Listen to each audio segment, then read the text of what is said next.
If you're running ads to get customers, if you're buying leads from Angi, then this video is for you. It will help you make more money. So go ahead and watch it. I'll see you. I want to tell you how you can increase the profitability on the leads that you're getting. My name is Oliver. I've scaled more than 30 cleaning businesses the past year.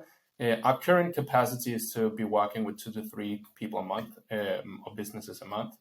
We've generated over 18,000 job opportunities. So let me zoom in here and tell you. I'm also going to show you, after we go through this document so you understand how it works, I'm going to give you access to an ROI sheet. It's super simple. It's just something you can use to actually see or estimate how profitable your advertising are going to be, or if you're buying lead lists, how profitable that is going to be. Okay, so that's good to have before you go buy something. So there are 2 things that determine how much money you will be making with your business. Number 1, how many customers you're getting, which is your sales velocity, how many people are actually coming through your system, and what are each of those customers worth. So that is your customer lifetime value. And that is, if you're selling multiple times to the same customer, if they're coming back themselves, if you're selling a subscription, whatever it might be, you're doing upsells maybe. So most of the businesses I speak with, they struggle with number 1, or at least that's what they say, right? But pretty much everyone is looking to have more business, which is why they're investing in this and in this, right? That's because they want more customers. So how does business capacity actually work? Well, your business is constrained by 2 things. It's constrained by a number of new sales and the lifetime value of those sales. So the theoretical capacity, we're calculating on a monthly basis because we want to know how much money we can make every month. If that is not relevant for your business, think of this as YRR instead, yearly recurring revenue. Okay, so new sales times lifetime value. We should actually say customer lifetime value. So the lifetime value of customers is the average quote size divided by the churn. That will give you the lifetime value in dollars. So we assume that people keep paying until they churn, right? So this is if you're running a subscription model. We have a lot of window cleaners in particular that sell in on this model so that they can get a recurring revenue. It's quite difficult, but it does work. So let's imagine you're getting 20 new sales, right? In a month, in a year, whatever time frame you want to be looking at. The average quote you're giving is $300 and your churn is 20%. Well, then in this case, the lifetime value of your customers would be 300 divided by 20%, which is $1,500. Okay, so that's the average value of your customer. That means that if you're getting 20 sales at $1,500, your capacity would be around $30,000. That means that if I speak with you and you are at 45,000, I already, just by knowing these numbers, know that over the next maybe quarter you will actually be declining unless we change some of these numbers. Same thing, if you're telling me these numbers and you're not at 30,000, I know that actually by doing nothing, you should theoretically be growing up to that 30K mark. Okay, so to double your monthly recurring revenue from there, you can either double your sales volume, which means you can sell more. So that requires more ad spend if you're paying for ads, right? It sometimes squeezes your margins and it creates more work and might require another team member depending on your scale. So all of these have upsides and downsides, okay? You could also double your pricing, so you could charge more, okay? You probably wouldn't choose this, as doubling your prices would change the relationship between what you charge and the value delivered. So there is no such thing as a price being too high.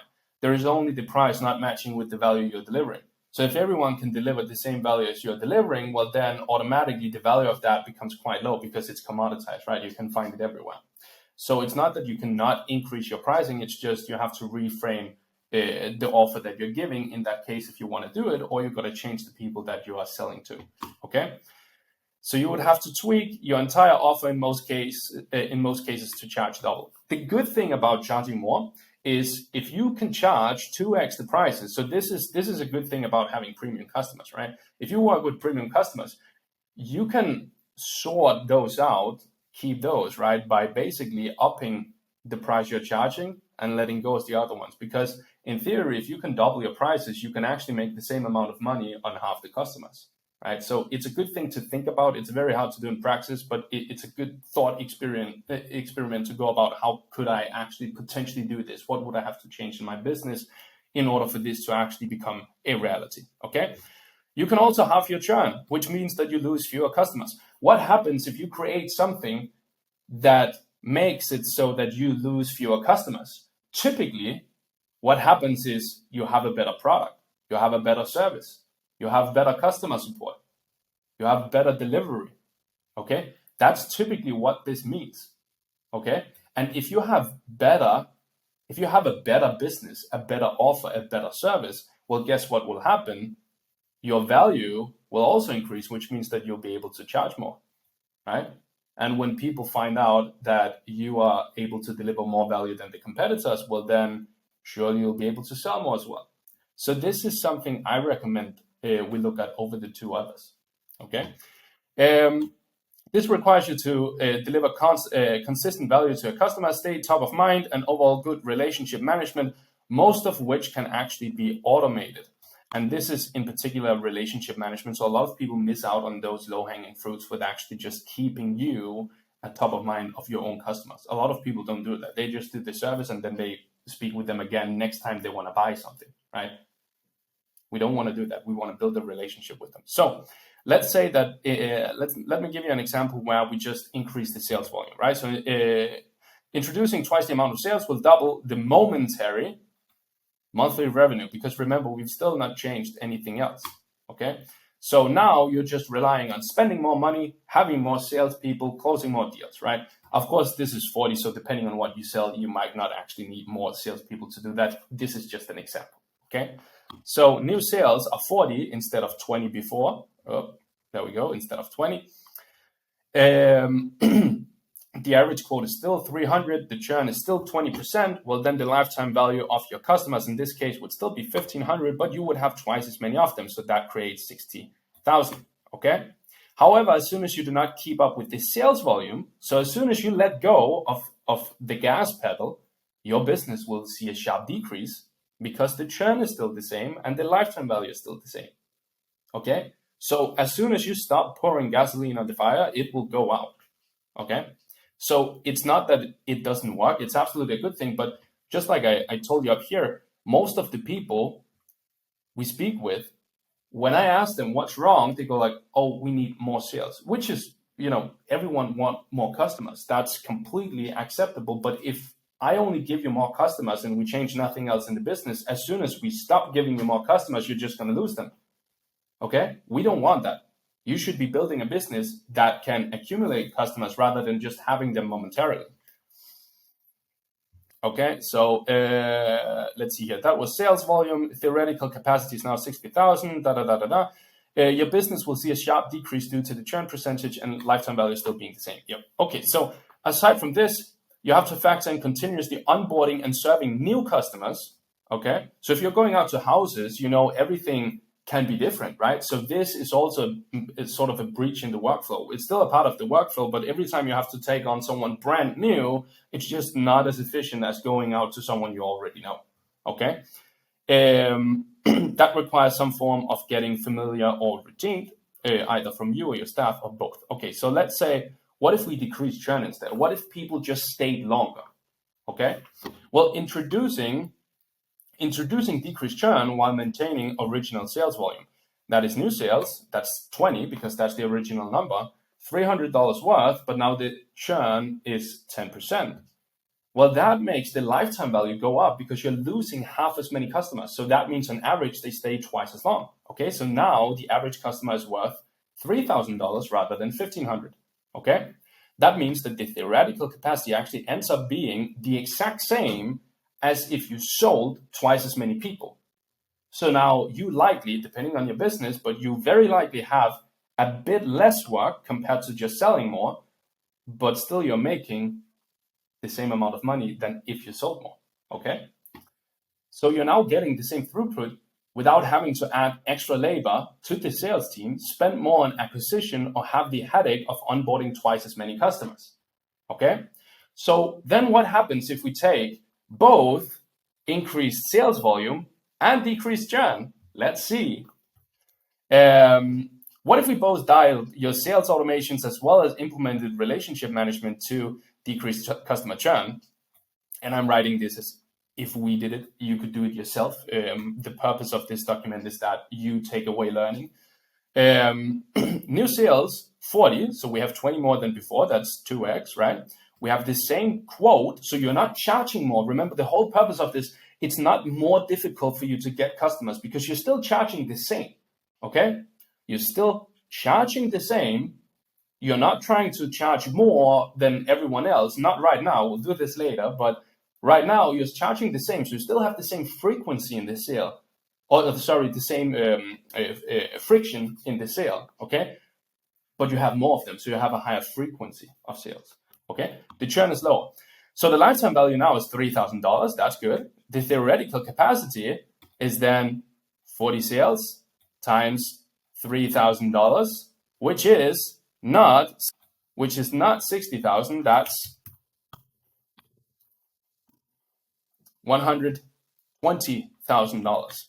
So you now have a business capacity that's initially, let's see, 400% higher using automated systems. So this is, again, if we make it with automation, again, you can do this many other ways, but the point is you are now making 400% more money if you are able to implement these two things. So just keep customers longer, which means that they are happier, and get more of them.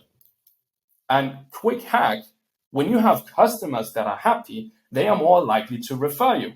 I have a whole list of people signing up to all of our different offers. We always ask them how you're getting customers, what is your biggest bottleneck, blah, blah, blah, blah, blah. Okay? A lot of them, I would say probably a third, they rely on word of mouth, or at least that's what they recognize themselves as one of the main sales channels, right? So a third or fourth of those are word of mouth. So what happens if you have a service that's twice as good? What do you think is going to happen to the word of mouth? You're going to get more. That's going to help with your new sales as well. Okay? So the only reason why decreasing churn improves your capacity is because it improves your lifetime value, since every customer is still paying $300 per interval.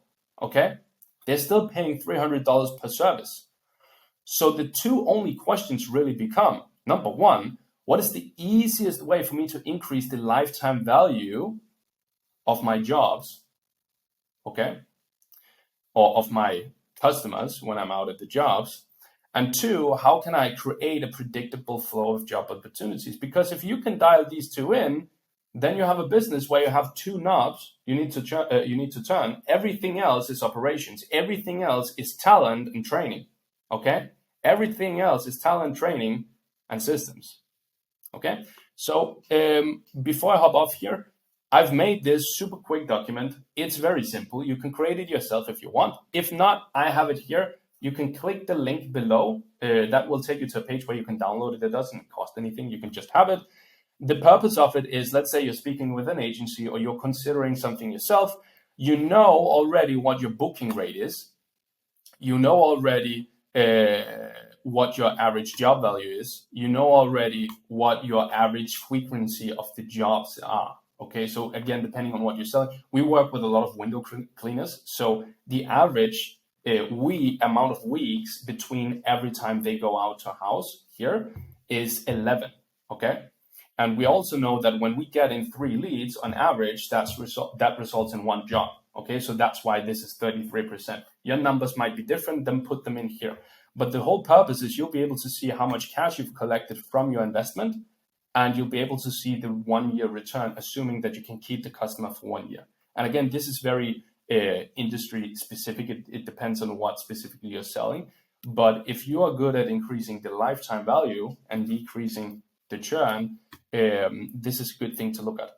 Okay, so let's say you're spending $1,000 or $1,500, and a cost per lead is, let's say, 15, which is pretty. I mean, for window cleaners in the US, this would be pretty high. I know that some people are paying way more than that, but this is actually pretty high.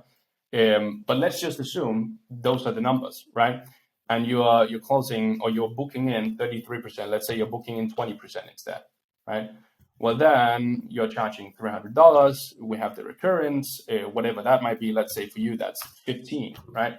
Well, then you would have $6,000 dollars collected when you go out and do the job. You get paid from that $1,500 investment. And assuming that you're able to keep them, to have the customers actually come back or make a recurring agreement with them, you would actually have signed up about $20,000 of customer lifetime value if you just look at 1 year, right? So hopefully we can get people to stay longer than that, but that's an example. We also have a lot of seasonality, right? So some seasons people want less, but then if you're really good at it, what you do is you cater to that, and then you sign them up for the next year as well on an ongoing basis. So anyway, if you want this document, if you want these two documents, just click the link below. I'm happy to give them to you. And if you have any input, if you feel like anything could be more accurate, or that you have any questions that you want answered, please put a comment below. I'm happy to help out anyone that I can. Okay. So with that said, I wish you a beautiful day ahead. Take care. Bye.